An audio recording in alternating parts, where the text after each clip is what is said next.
As you saw there from the intro, if you're looking for something a bit more cinematic, today's lens might be for you. Today I'm looking at the Leica Lens Lab 1966 50mm f1.2 remake. So it's a remake of the original Leica Noctilux lens made by Leica Lens Lab. I bought this lens a few months ago after I did a workshop, and a student brought it and I'm like, oh, this lens is really good. So as soon as he left, I ordered it from the Leica Lens Lab website. I can put a link below to Leica Lens Lab if you are interested in this lens or any of their other lenses, not sponsored. The reason I'm making this video, I have already covered this lens before, but I think after using this lens for a longer period, I feel it gives a look that's very unique and it's almost impossible to replicate from any of my other many fast 50mm lenses that I've got. It gives kind of a more filmic cinematic look, and I think it's because of obviously the fast aperture, the classic optical formula that it's based on, and also the orange coating. So coming up, I'm going to share two sets of images. I'm going to first share raw images from my trip to Czech Republic with Toby, and then if you stay with me, I'll share two photo shoots from London from a recent workshop. With that, let's get into the video. Hey guys, Matt here from MrLeica.com. So yes, first up, here are some raw photos. I wanted to share these images because this lens for me gives a sweet spot between film and digital. The images don't look digital and they don't look boring like from a modern sensor, even though these are shot on a modern digital M camera. Yet you don't need to then spend time developing your film in post. So it is seemingly the best of both if you want that kind of warm glow, soft arty look, which I think of when I think of colour film. You'll have to comment below what is your favourite cinematic looking lens, and I'll have to check them out if I've not already used it. I use this lens from daytime through to evening to give you an idea of how the rendering and look of the lens changes in different lighting conditions. So you can see by this time of the day it's kind of flatter lighting, going into evening and blue hour. I'm still shooting all of these photos wide open at 1.2 on the M262 Leica M camera. And I think if you love shooting at night with neons and things, this lens is absolutely fantastic. If that's the look that you go for, it just makes every scene way more arty and interesting than what you'd normally get from like a modern digital sensor. I think it doesn't matter what camera you mount this on, you'll get really pleasing results. While in the Czech Republic, we also organise models for photo shoots. You may have seen the video of me and Toby talking about the CCD cameras. Here's a bit of behind the scenes to give you an idea of how it looked in real life. And then these are photos raw on the left with preset on the right. Once you add a preset, this lens is more than sharp enough at 1.2 for female portraits. It's pretty much made for female portraits. It's that good a fit, whether it's on an M camera or any other camera. Okay, so those are the photos from the Czech Republic. Next, join me as I head to London, where I put on a last-minute workshop for a photographer flying in from Dubai. So Jamie messaged me lunchtime Thursday asking for a workshop Friday. The time was ticking. I managed to find two models last minute and the studio in London, so we're all set for the day of shooting. If you want to request one of my one-to-one workshops, I'll put links below to the usual blog and things like that.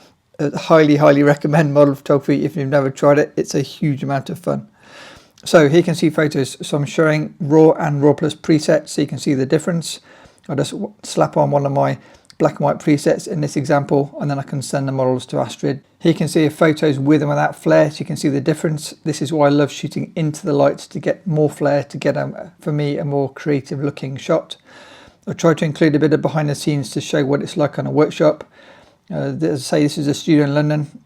My job is to keep an eye on the lighting and obviously pose the model and do everything else, but the main thing for me is lighting. So every time the model moves, I've always got one eye on the light, and I need to make sure the light's hitting the model as I want it to get the best possible light.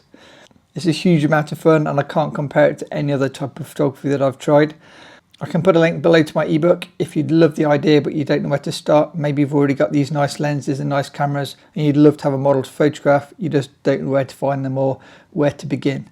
Check out my ebook, it answers everything you need to know. Okay, with that plug out the way, back to the photos. So as you can see, I had the lights mostly behind Astrid, so I could shoot the Leica Lens Lab 51.2 into the light to get the look that I like. I get so bored with shooting against a white background, so we use the whole studio and kind of all the chill areas and everything else. Quick drink and food break for Astrid while we changed the lights and area, and then we did a bit of window light setup before we moved on to something else, just so Jamie could try window light plus available light. available light being the continuous LED from the studio light on the left of the photo. I think an easy way to get more cinematic looking photos is to mix daylight with warmer light, or tungsten light in this example. It's just to get the colour balance. Obviously you need to shoot colour, not black and white for this look. Next we move to the makeup mirror, because again I think it gave a nice cinematic look. Shooting into light, you've got the reflections. There's just so much going on and I really like that. As you can see, the mirror is a bit dirty, but that just added to the depth maybe. And then I was trying various things and angles from where I'm shooting. Here I'm going to shoot through those hangers you can see in the foreground. It's a bit of foreground blur. And then yeah, I just try everything to see what angle might work the best. You might recognize this mirror from my Instagram feed, because I have shot at this studio before and I was with Basia last time. Ashley did an amazing job and brought some really nice clothes, so it made it very easy for us. There's the lens wide open with me focusing on the lens, and there's me focusing on the phone. Okay, so those are the photos with Astrid. Next up, Nicola. So for my workshops, you have the choice of 1 or 2 models that you can hire. Jamie asked for 2, so now we've got Nicola in the afternoon. Now we've moved to the white screen, even though it's not my favourite, just so he had some experience using the white screen.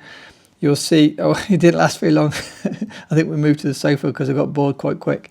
But again, I'm just using different lighting, different parts of the room. You see how much more interesting this is compared to a white background. For me anyway. Comment below, do you prefer white backgrounds or do you prefer like real life backgrounds, as I call it? Which this is just basically a seating area in the studio, which I can change into my background. We're using quite pointy light, as I could maybe describe it, which is the beauty dish. So it's quite a tight beam of light. So every time the model moves, you've got to really be on it and keep moving the light onto the model to get the light where you want it. There's a student, Jamie, showing the photos. He got some really good photos with various Leica cameras, so good work, Jamie.